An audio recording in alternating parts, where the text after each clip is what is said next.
میں حضرت عبداللہ بن عمرو بن العاص رضی اللہ تعالیٰ عنہ سے روایت کی ہے کہ اس میں وہ فرماتے ہیں الصیام والقرآن یشفعان للعبد، روزہ اور قرآن دونوں بندہ مومن کے لیے آخرت میں شفاعت کریں گے، سفارش کریں گے۔ یقول الصیام، روزہ کہے گا اے ربی، اے میرے رب، انی منعتہ الطعام والشہوات بالنہار، میں نے اس شخص کو دن کے اوقات میں کھانے پینے سے اور اپنی شہوانی خواہشات کو پورا کرنے سے روکے رکھا۔ فشفنی فیہ، بس اس کے حق میں میری شفاعت قبول فرمائیے۔ وَيَقُولُ الْقُرْآنِ، اور اس کے بعد پھر قرآن مجید ارشاد فرمائیں گے اللہ تعالیٰ سے، یعنی اللہ پاک وہاں پر اپنے کلام کو قوت گویائی عطا فرمائیں گے اور قرآن مجید شفاعت کریں گے، شفاعت کرے گا اس بندے کی۔ کیا کہے گا؟ منعتہ النوم باللیل، اے میرے رب،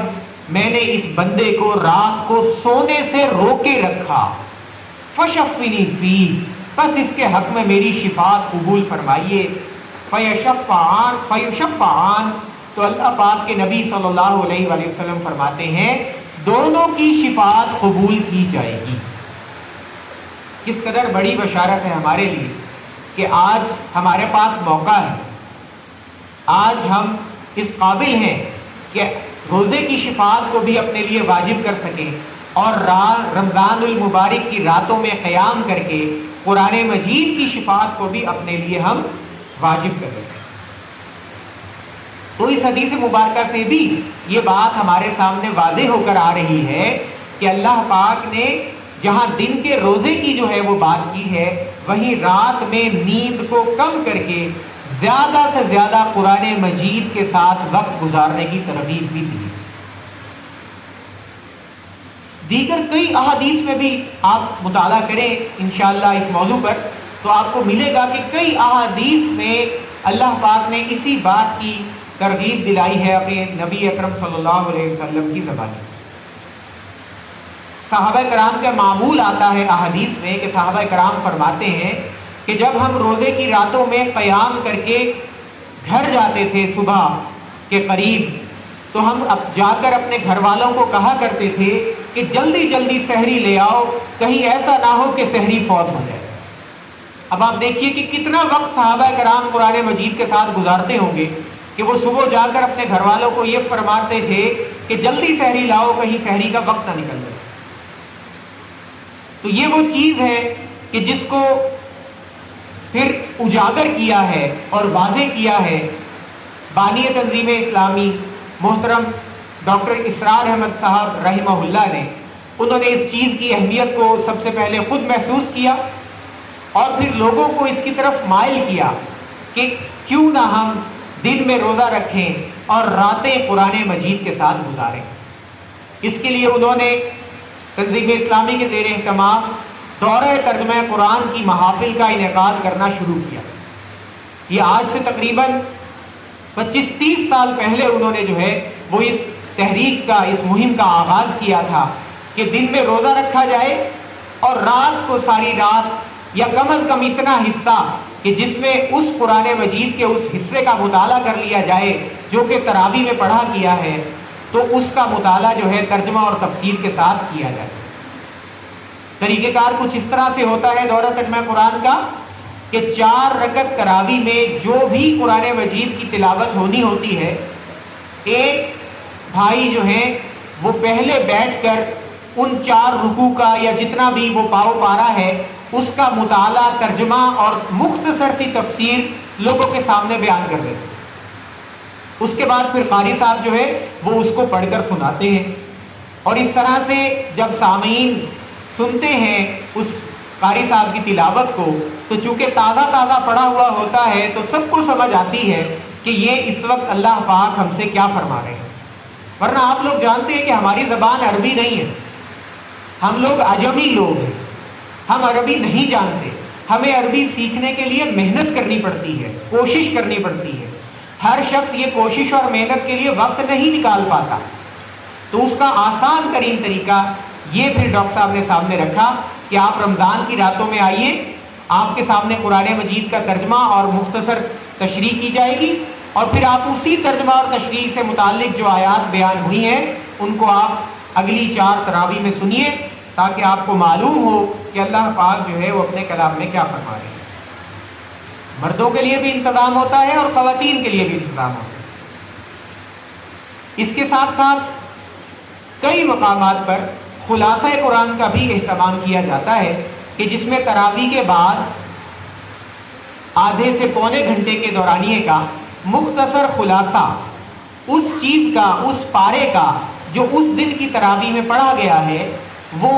عوام کے سامنے، وہاں کے جو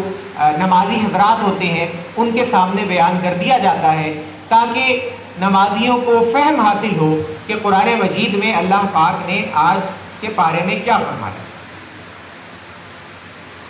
جہاں تک قرآن مجید کی عظمت اور شان کی بات ہے تو قرآن مجید خود اس بات پر گواہ ہے کہ اللہ پاک اپنے کلام کی ہیبت اور عظمت کے بارے میں ارشاد خود فرما رہے ہیں، لو انزلنا هذا القرآن على جبل لرأيته خاشعا متصدعا من خشية الله وتلك الأمثال نضربها للناس لعلهم يتفكرون، کہ اگر ہم اس کلام کو کسی پہاڑ پر نازل کر دیتے تو تم دیکھتے کہ وہ اللہ کی خشیت، اللہ کے خوف سے وہ پہاڑ دب جاتا، پھٹ جاتا، ریزہ ریزہ ہو جاتا۔ اور اللہ پاک فرماتے ہیں کہ یہ تو مثالیں ہیں جو ہم لوگوں کے سامنے بیان فرما رہے ہیں تاکہ لوگ ان میں غور و فکر کریں۔ ہمیں آج احساس ہی نہیں کہ ہمارے پاس اللہ پاک کا کتنا بڑا زندہ و جاوید معجزہ موجود ہے۔ یہ اللہ پاک کی زندہ و جاوید کتاب ہے جو آج بھی اپنے پڑھنے والوں سے خطاب کرتی ہے، انہیں بتاتی ہے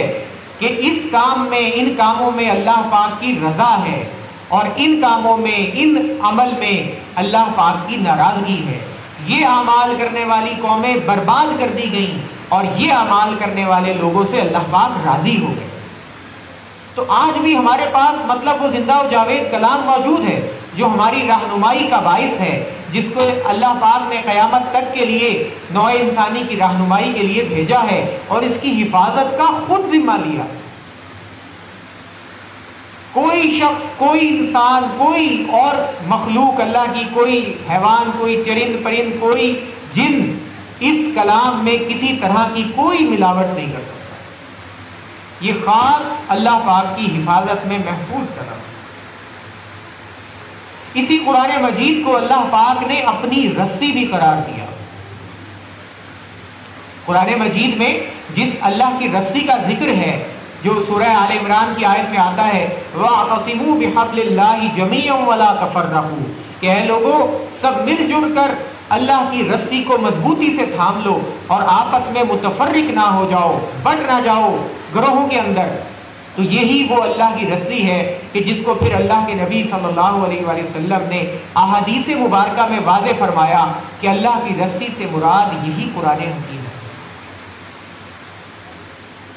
حدیث مبارکہ کا مفہوم ہے، نبی اکرم صلی اللہ علیہ وسلم فرمایا،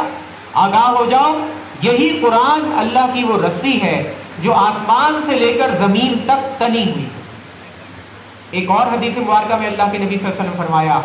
آگاہ ہو جاؤ کہ یہ اللہ کی وہ رسی ہے قرآن کہ جس کا ایک سرا اللہ کے ہاتھ میں ہے اور ایک سرا لوگوں تمہارے ہاتھ میں ہے۔ اور پھر ایک اور حدیث مبارکہ میں اللہ کے نبی صلی اللہ علیہ وسلم نے اس قرآن حکیم کی شان بیان فرماتے ہوئے یہاں تک فرما دیا کہ جو لوگ اس قرآن مجید سے وابستہ ہو جائیں گے، اس کی طرف دعوت دینے والے بن جائیں گے، اس کی طرف بلانے والے بن جائیں گے، اللہ پاک لازماً ان کو ہدایت عطا فرما دے۔ حدیث مبارکہ کے الفاظ آتے ہیں، من دعا الیہ ہدی الی صراط مستقیم، جو شخص اس قرآن مجید کی طرف لوگوں کو بلائے گا اس کو تو لازماً صراط مستقیم کی طرف ہدایت عطا کر دی جائے۔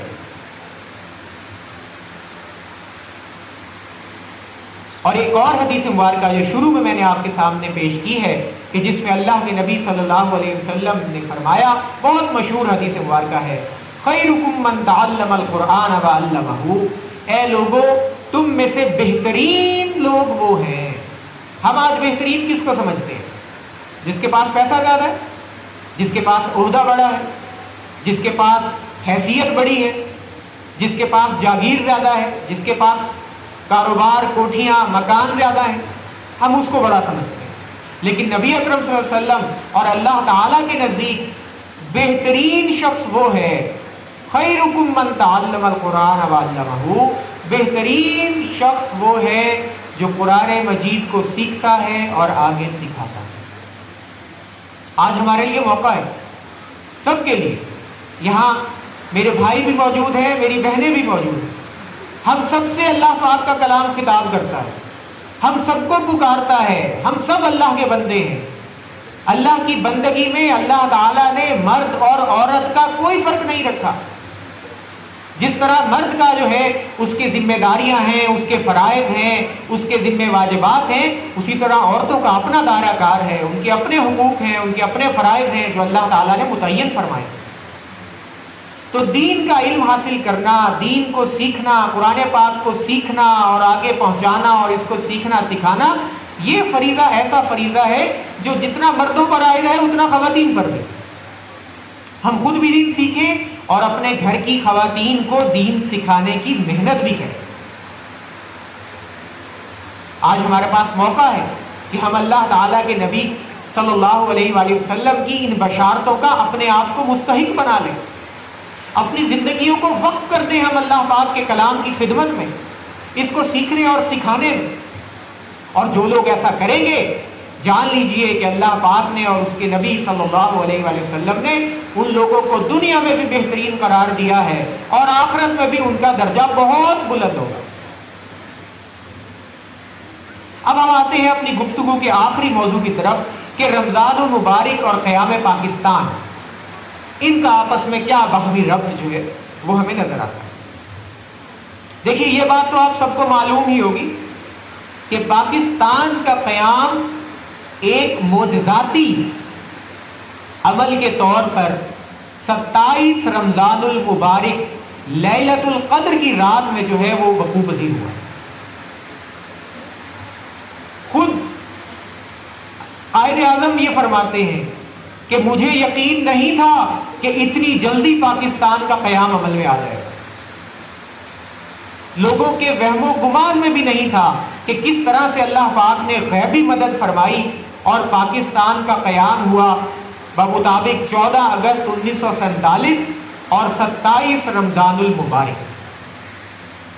آخر کوئی تو بات ہے جو اللہ پاک نے یہ انعام ہمیں عطا فرمایا ہے لیلۃ القدر کی رات میں،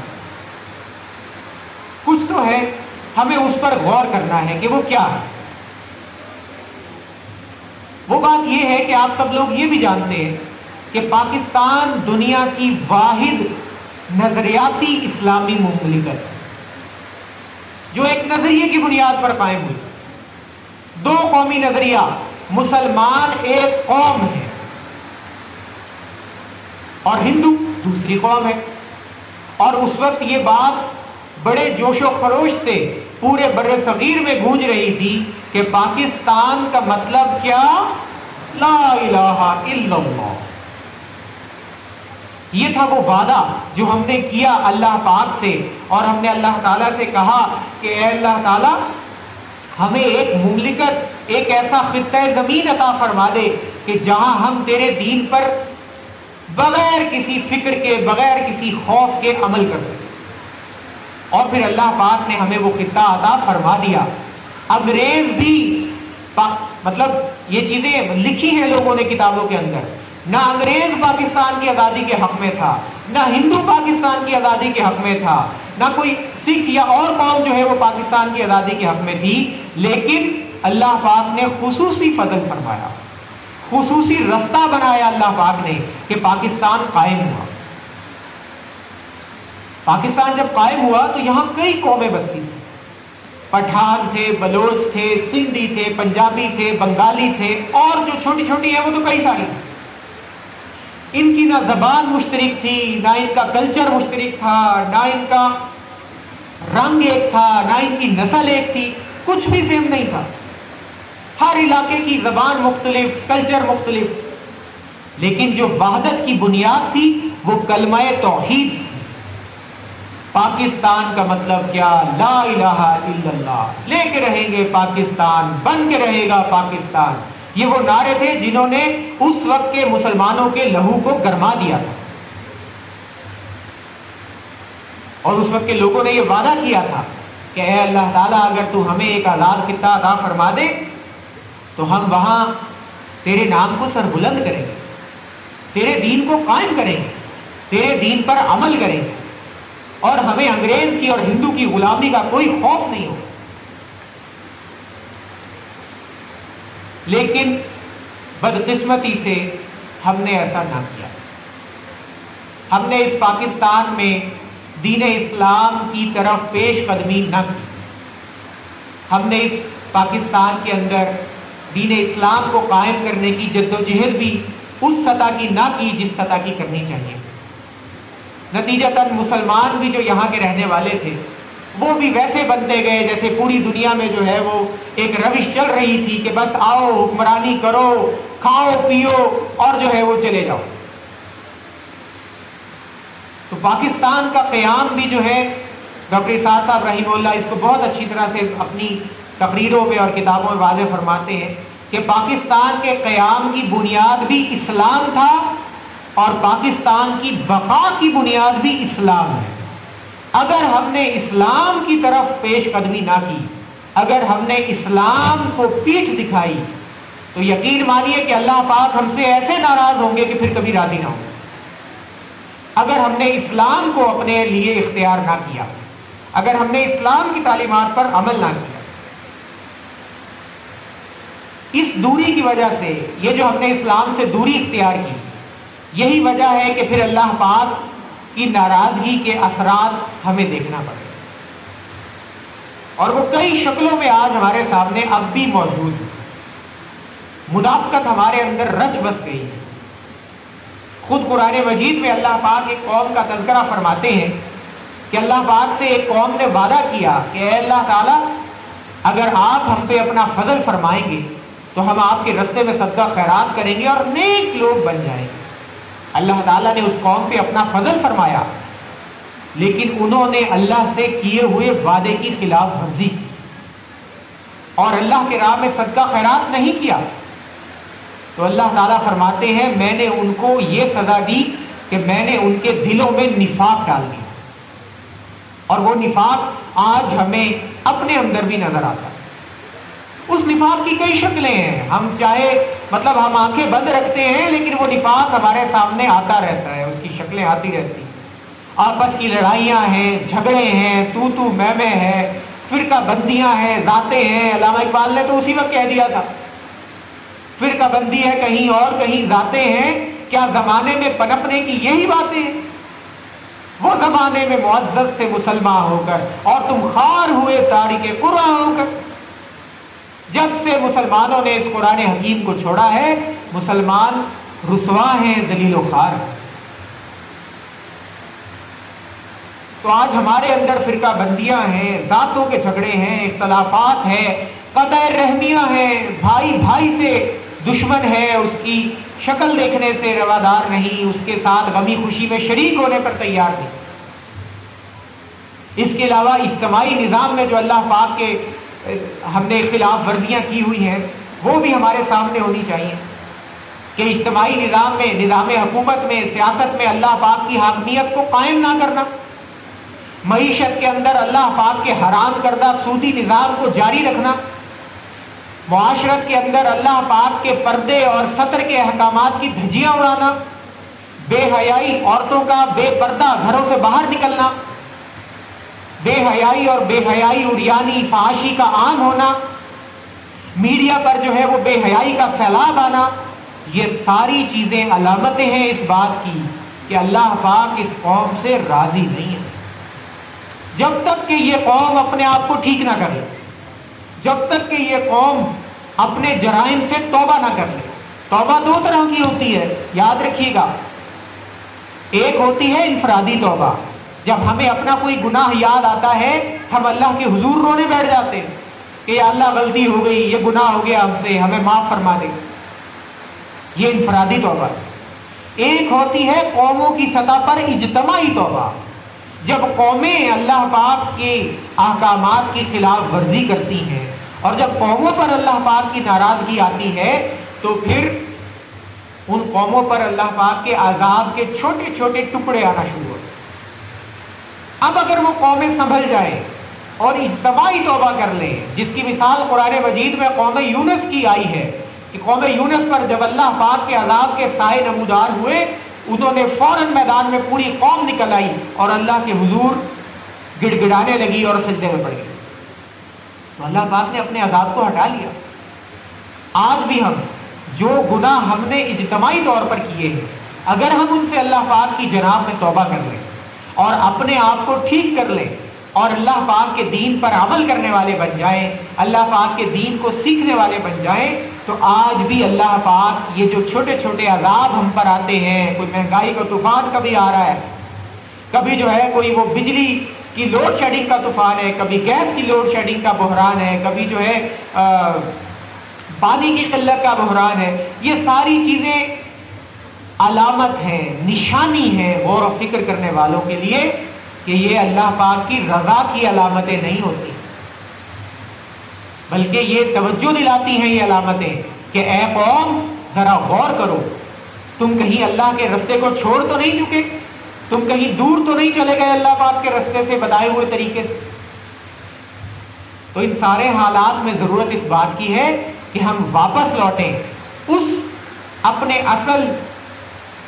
بات کی جانب، اصل وعدے کی جانب جو ہم نے اللہ پاک سے کیا تھا کہ اے اللہ پاک ہمیں ایک ایسا ملک عطا فرما جہاں ہم تیرے دین کے مطابق زندگی گزاریں.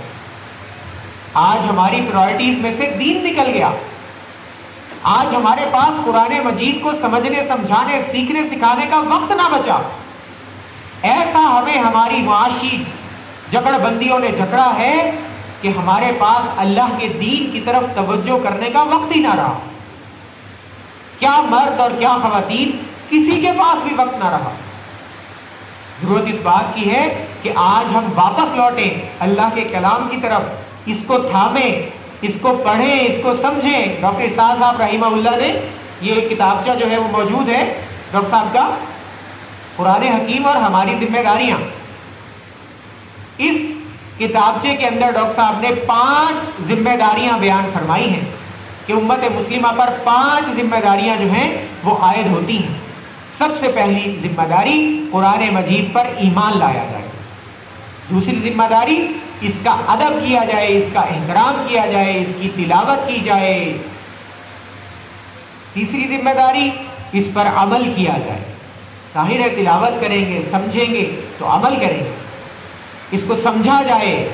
اس پر عمل کیا جائے اور اسے دوسروں تک پہنچایا جائے. یہ 5 باتیں ہیں جو قرآن مجید کے ہم سے تقاضے ہیں اور آخرت میں ہمیں ان باتوں کا جواب دینا ہوگا. تو ضرورت اس بات کی ہے کہ آج ہم وقت نکالیں، قرآن مجید سے اپنے ٹوٹے ہوئے رشتے کو پھر جوڑیں. چاہے ہم مرد ہیں یا چاہے ہم خواتین ہیں، ہماری مائیں بہنیں ہیں، بیٹیاں ہیں، سب لوگ اس بات کا عزم کریں کہ ہم انشاءاللہ تعالی اس رمضان المبارک میں قرآن مجید سے اپنے تعلق کو جوڑیں اور قرآن مجید کو سمجھنے کی کوشش کریں. اگر رات میں کسی پروگرام میں نہیں آ سکتے تو کوئی بات نہیں، خود گھر پر وقت نکالیے، کوئی ترجمہ اور کوئی تفسیر قرآن لے لیجئے، اس کا مطالعہ کیجئے، دیکھیے کہ اللہ تعالیٰ نے ہم سے کیا بیان فرمایا. یہ قرآن مجید ایک زندہ و جاوید کتاب ہے. ایک شاعر نے کیا خوب کہا ہے، صوم ہے ایمان سے، صوم ہے ایمان سے، ایمان غائب صوم گم، قوم ہے قرآن سے، قرآن غائب قوم گم. آج اگر ہم نے اسی بات کو، یہی چیز جو شاعر نے شعر میں کہی ہے، یہی بات اللہ کے نبی صلی اللہ علیہ وسلم نے آج سے 1400 سال پہلے جو ہے وہ ایک اپنی حدیث مبارکہ میں بیان فرما دی تھی، جس میں نبی اکرم صلی اللہ علیہ وسلم نے فرمایا تھا کہ بے شک اللہ تعالیٰ اس کلام مجید کے ذریعے، اس قرآن مجید کے ذریعے سے بہت سی قوموں کو عروج عطا فرماتے ہیں. اور اس کلام مجید کو، اس قرآن مجید کو چھوڑ دینے کی وجہ سے بہت سی قوموں کو دنیا میں ذلیل و رسوا کر دیتے ہیں۔ آج ہمارے پاس موقع ہے کہ ہم غور کریں کہ آج ہم دنیا میں عروج حاصل کی ہوئی قوم ہے یا دنیا میں ہم ذلت اور خواری میں ڈوبی ہوئی قوم ہے؟ کیسی قوم ہے، کیسی عزت ہے ہماری دنیا میں؟ آج ہم اس بات پر غور کریں، اور اگر محسوس ہو کہ آج تو ہماری کوئی عزت نہیں دنیا کے معاملات میں، دنیا کی قومیں ہم پہ چڑھی آ رہی ہیں، ہر جگہ مسلمان کا خون بہایا جا رہا ہے، ہر جگہ مسلمان پر ظلم کیا جا رہا ہے، تو پھر ہمیں لوٹنا ہوگا اپنے اصل کی جانب، اپنے رب کی جانب، اپنے رب کے کلام کی جانب۔ اور ضرورت اس بات کی ہے کہ آج ہم قیام پاکستان کے مقصد کو سمجھیں، اس کو بتائیں لوگوں کو، اپنی اولاد کو، اپنے بچوں کو بتائیں، اپنے سکول میں، اپنے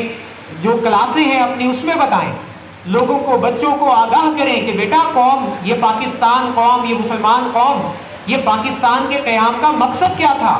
کس لیے پاکستان بنایا گیا تھا، اور پھر ہم اس کے لیے پیش قدمی کریں، ہم اس کے لیے مل جل کر کوشش کریں۔